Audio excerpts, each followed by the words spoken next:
Hello guys and welcome back to my channel. It's always a pleasure to have you here. This is a special segment of my channel. This is a podcast. As you can see, I'm not alone here today. I'm with a special person. You get to meet him as we go on. So this podcast is titled When Men Speak, hence the man. So when men speak, basically it's just addressing issues centered around manhood, fatherhood, marriage as a young man, how you navigate your way around these things. So this is a safe space where we can interact and be vulnerable and be honest, because I believe there are so many people out there listening, and it would be a great deal if it's just one person out there that can listen to this podcast and feel reassured, encouraged, knowing that they are not alone in whatever it is that they are going through. We already know that the society has made it to be in such a way that men do not openly show vulnerability or weakness. But before we get into it, this is my husband. He's a music producer. He's also a mixing and mastering engineer. Anything that has to do with music, basically, he does all of that. He's a voice coach, and he's also a pastor to the youth. So it's nice to have you here. Thank you. Nice to have you too. Are you sure? Are you looking fine in this podcast? Cause it's so fine. I have to represent for my family. No. Are you scared? No, I'm okay. It's a friendly podcast now. Okay. You're not supposed to stab me in this podcast. Okay. But we'll appreciate your vulnerability and your honesty, like I said. So let's get right into it. I'm going to be asking you, the very obvious question, when it comes to men and weakness. Like, is it okay for men to show weakness in their marriage? Well, sorry, I don't like to call it weakness. Like, I like to say, is it okay for men to be vulnerable in their marriage? Yes, it's okay to be vulnerable. But as a man, you shouldn't show it so much. Okay. I mean, that's what society has taught us anyways. And but that's to not you, what I do you don't want think? to go scriptural about it. I just want to be plain. So Pastor? So that's it. It's okay to be vulnerable to some extent. Okay. Because if you get too vulnerable, your wife might see you differently from what she really see you. The bright and fine shining. How do you call it? Shining armor. Yeah. So it's very important that you keep some things, and you have to be discreet about some things, to protect your pride or whatever. So that's it for me. Is that how it is for you? Well, sometimes, few times actually. I'm very comfortable with you. Actually, I'm very vulnerable with you. But it can be. Sometimes it can be overwhelming for you. Okay. So I will just keep some things to myself so you don't get too emotional, because women are emotional beings. So yeah. Okay. So as a man, like in the present society, or even generally safe, as a man, do you feel like your success in life, or how do I put this? Do you feel like your parents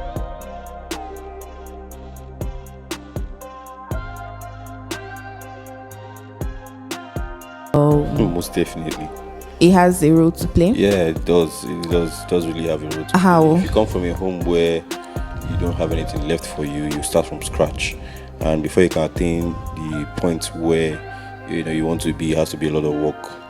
So for example, if you come from a home where the family is already doing well, there's no issues with finance to start a business or for sponsorship, it's very easy for you to start up something. For people out there, I mean, the ones that started from scratch, they know that it's not just by just having the brain. You can have the brain and not have the capital to start, and that can take you some years, quite some number of years, before you can start picking. And of course, you have to be established to start making some money to now say, okay, I want to start living my dreams. You have to sponsor yourself through school. There's a lot to do. So if he found having a rich family per se is a very good foundation of kick off well. So yes. So in essence, the family you come from has a major role to play in your overall success in life. Yeah. Okay. So as a man, as a married man, as a newlywed, because I feel like people don't talk about this a lot for newlyweds, like what are the pressures that comes with being a husband? I know being a husband is not something you've done before. I mean, it doesn't come with a manual. Yeah. So what are the pressures that you're facing that you wish someone had told you before you got into it? I think it's a total different ballgame, dating and being married. Okay. Yes, and the people that are married don't even do us well by not telling. They don't tell us, they just want us to fall into the ditch. It's something that that should be said more in churches, said more in gatherings, in counseling, marriage counseling. Like they don't touch it at all. I only heard that word first when we went to this thing for our counseling. What word is that? We went for counseling for what's it called, the courts. Yeah. That's the first time I heard that somebody said that. I think the woman counseling us said that it's totally a different ball game when you are married, and dating and marriage are two different things. You can be dating now and married tomorrow now. Totally change, and you'll be shocked that the person you're married to is totally different from the person you saw yesterday. So it's a total. The pressure is massive. Actually, you wouldn't when you're a single man, there are some things you do. You stay at your guy's place, can stay overnight. You eat what you drink, chill, watch movies all day. No worries about anybody. But marriage puts you under pressure as you're responsible now. You need to know that there's somebody at home. You don't just bring your friends home anytime you like. You don't just come back anytime you like. And of course, you have to make sure that there's provision. You have to be very active. You have to be in the life of your wife emotionally. You have to be present. You have to make sure that she's doing fine. So for you, with that, you still have to work, and so there's a lot of pressure. Actually. Yeah. So for you, was it something that you seamlessly settled into, or it took you a bit of time to come to understand that this is the new life and all of that? Well, for me, was it a major struggle? I would say 50-50, because I was already responsible before I got into marriage. As far checking up on people, taking care of youth, praying for people, I'm in their life, I know what they're going through. So that helped a bit into marriage. So but the other part is that it's a totally different ball game too with your spouse, where you have to think deep. If you try something that you think that's what she wants, that will help her, maybe the one that will destroy the whole thing. So you have to be very careful what you say. You have to be very careful what you suggest. It's either it helps or it doesn't help. So you try different things basically. So I'm basically new to this thing. I've made some mistakes. In fact, I feel like I know so much when I got into it, but I don't know jack. So apparently, so yeah. That's the thing. You feel like, no, I can do this thing. Yeah. It worked in dating season. Easy. So and then when you get into it shouldn't be hard. It's just not like it becomes difficult, but it just requires a higher level of discipline, a higher level of intentionality, a higher level of focus. Everything is basically amplified in marriage. Yeah. So when you think of fatherhood, because I believe you want to be a dad someday. I mean, of course, you have to be a dad someday. When you think of fatherhood, like, do you have any fears around being a father? I have a lot of fears, basically. Why? One of the fears, I want to be sure that my children and my children are proud of me as a father first.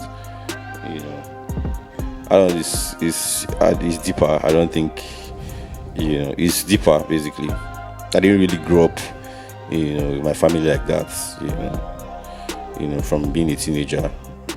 the hustle has started, so it's a lot. It's deeper. I don't know. Of course, I'm not doing it alone. Your prayers will be with me. Your love is with me, and it's good to have somebody there, to listen and plan together with. But I still have to do it. So, that's it. I know we're just like new in this marriage thing. We've not really, I mean, it's barely 6 months, yeah. But do you think that love is enough to sustain a marriage? No, love is not enough. Even if I got married, I knew that love can never be enough. Yeah, I knew love wasn't enough. Okay. It was one of the reasons why I had to break up from some of my other relationships.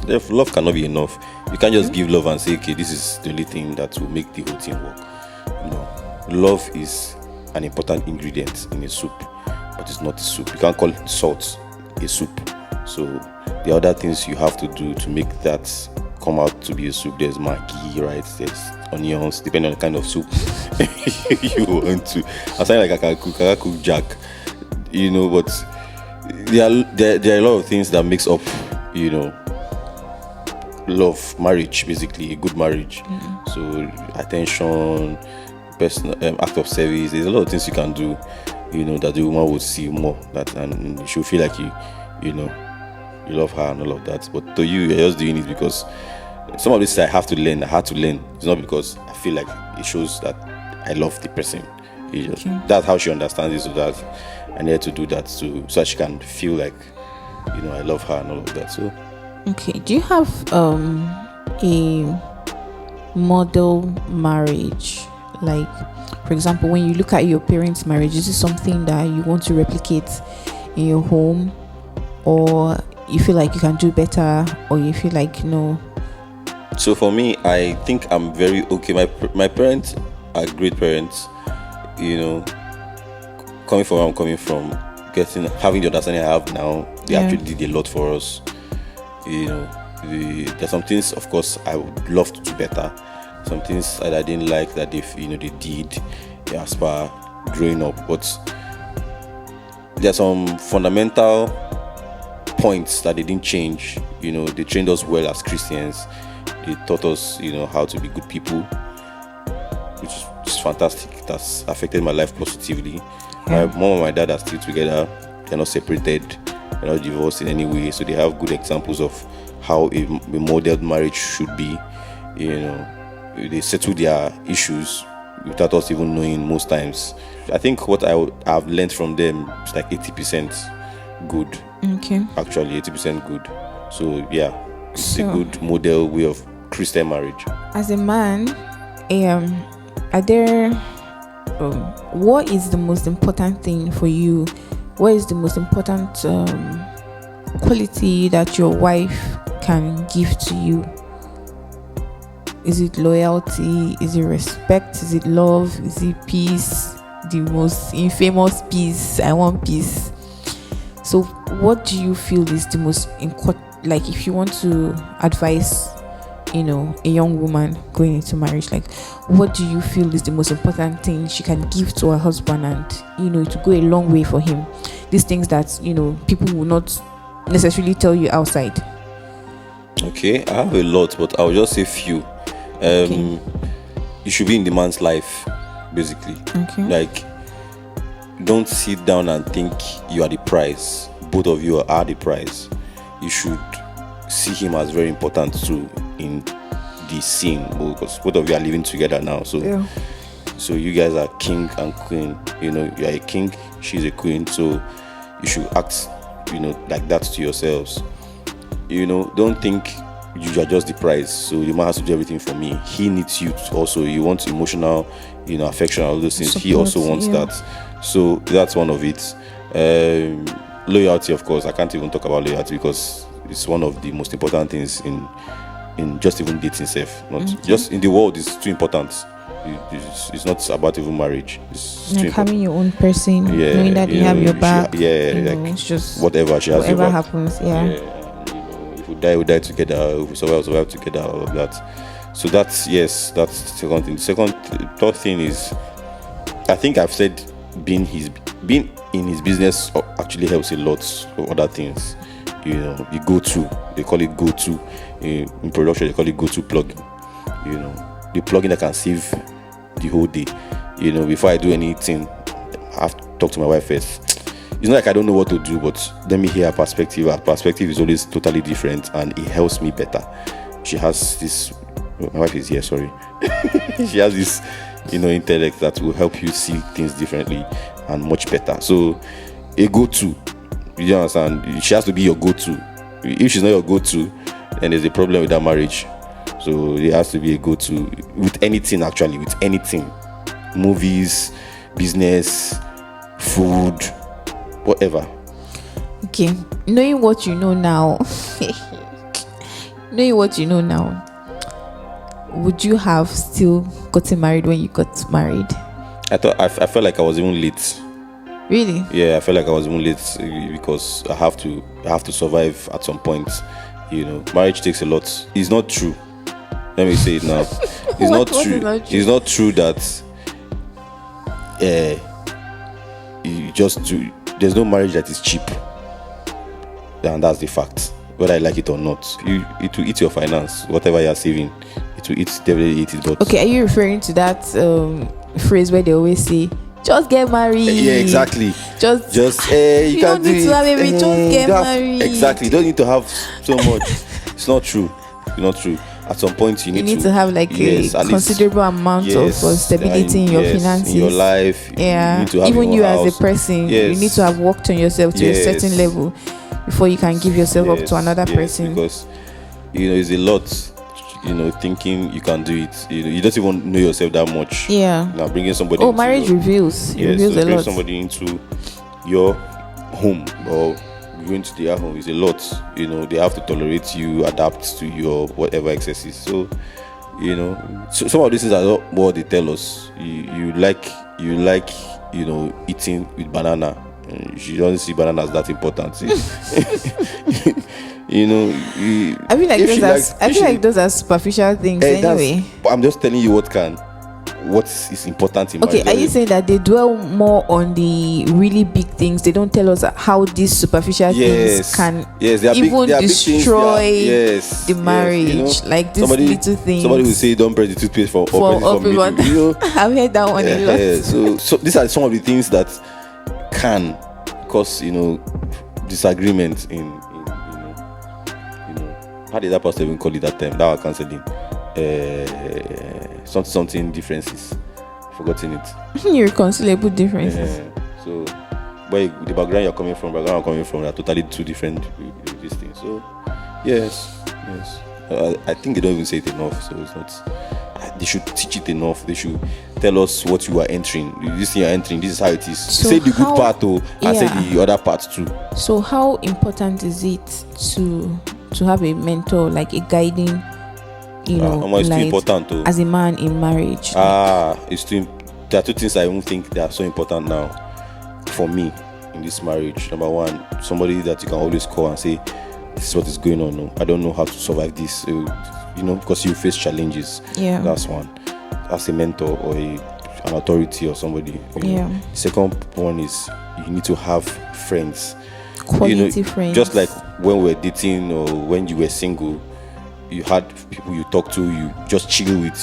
Yeah. You shouldn't stop that. You shouldn't stop that though.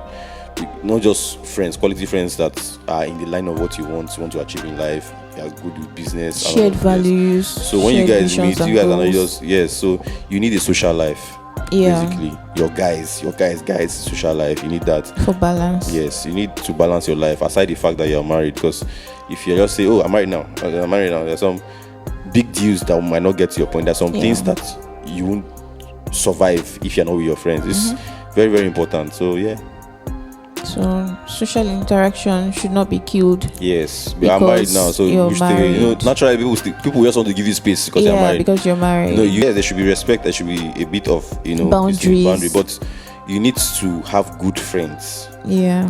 Friends that you can rely on. They can rely on you also, but you can rely on. So it's very, very important in marriage. Even for the woman, you have to have friends. I feel like it just creates balance. A balance, yes, because you cannot always rely on your partner for everything. They're not God. have a life outside just having marriage. Have a Yes, life, you know. that just You come out fresh, you come out better, you come out, your mind is intact, your mental health is renewed. good. Yeah, so it's very, very important. Okay, is there anything like you want to tell, young men out there in their mid-20s, late 20s, about to be married? What is that very important thing that is not being said enough that you want to say to men out there, that will really go a long way in helping them even make that decision if they actually want to marry or not? So the first thing I would say is, don't be pressured into married people will tell you go and get married. They say it by the side, they don't know that what they are saying, it's sticking in your heart. So, but they just say it randomly. When you're not ready, you're not ready. Don't be under pressure to get married. When you feel like, oh, I'm ready to get married, yes, you can go for it. But if you are getting married because somebody is just saying it, or your mom is putting you under pressure, I need a grandchild, all those things. Sorry, just to add to what you say, is don't marry because people are always in your faces telling you to marry, until you only get married when you feel you're convicted that this is the right time. That way, this is right time, when challenges come, like you're prepared for it, your mind is focused. But if you rush into it, you go into it because of other people, when those challenges come, you will back out. You will back out. Secondly, again, don't do it because your friends are doing it. You say you are feeling left out. All your friends have gotten married. That is more for the ladies, because I feel like guys too. What guys, they do it for trophy. They don't do it for, the ladies. All my friends are married. Don't worry, they're under pressure. Nobody's putting them under. They're just under pressure naturally because they feel like they've not been in the same level with their friend that they were before because they are not married. So that's true, both for the guys and for the ladies. Don't be under pressure to get married. Don't do it because your friends are doing it, right? And the third thing I would say, just be established. When I say established now, I was advising somebody today, have something that is bringing funds consistently, because it will be very, very, very frustrating if you don't even have a means. You're not taking care of yourself alone now. Somebody else, so you have to, have something. That's coming in weekly, monthly, daily, whatever. Just make sure that something is coming in. Okay. Fourth thing I was going to say is to lay more emphasis on marriage than just having a big wedding or having a grand scheme wedding. You're thinking the suit you're going to wear, the gown, the whole you're going to use. It's not that important. At the end of the day, you still come back home and hungry will catch you, man. So save up if your spouse agrees. But if you have an understanding wife, and not just understanding wife, an understanding family too, it's very, very important that you guys are on the same page, because your wife might want something small, the family might want something big. So it's a lot of preparation and planning. Don't focus on the wedding, actually focus on the marriage, because the marriage is forever, the wedding is a day. For me, I would say the way you're planning for the wedding, use all the resources and plan for the marriage. It even works better than just planning for one day. To what you said, I think for me it's even way deeper than the money involved and all of that. Like the time and energy you place in planning that wedding, the hall, the dresses, the people you are going to feed. In the next, let's say you get married on Saturday, by Tuesday everybody has forgotten that you even you just want to come and chop rice. Like everybody has forgotten. All that time, I think you should spend. I'm not opposing having a grand wedding. I mean, if you have the means, by all means go for it, but also make sure that as you're pouring into that aspect, you're also pouring into yourself as an individual, as a person, because you will need that quality. You need to build quality, self-development and all of that. You will need that in the marriage. You will need it a whole lot. Because after all is said and done, everyone has drank, everyone has eaten, everyone has gone home. You're alone. After 1 week, it's wife. You and your wife, or you and your husband. There's this joke that they'll say, so see waiting you marry. It's left for two of you now to see yourselves, and all of that. So don't get lost. That's my only contribution to young people out there. man or woman that want to go into marriage, you're in your mid-20s, you're in your late 20s, you're in your early 20s, however be the case, don't get too lost in planning the wedding that you forget to plan for your marriage. Yes. Not just finances too, there are other things involved. Yes, true. So You know you're very intelligent, so I don't know. what are you saying? Yeah. Anyway, so we're going to be stopping here for this segment. We're going to have many more other segments, of course, and many more questions, deeper questions that will cut across different aspects of marriage, fatherhood, manhood, and all of that. But for now, this is where we're going to stop. If you have any questions that you would want us to address, you can put it in the comment section. We'll address them in the next video. And that's about it. Thanks for gracing us, honoring us with your presence. I'm honored. Yeah. I'm honored. All right. Bye guys. See you again in my next video.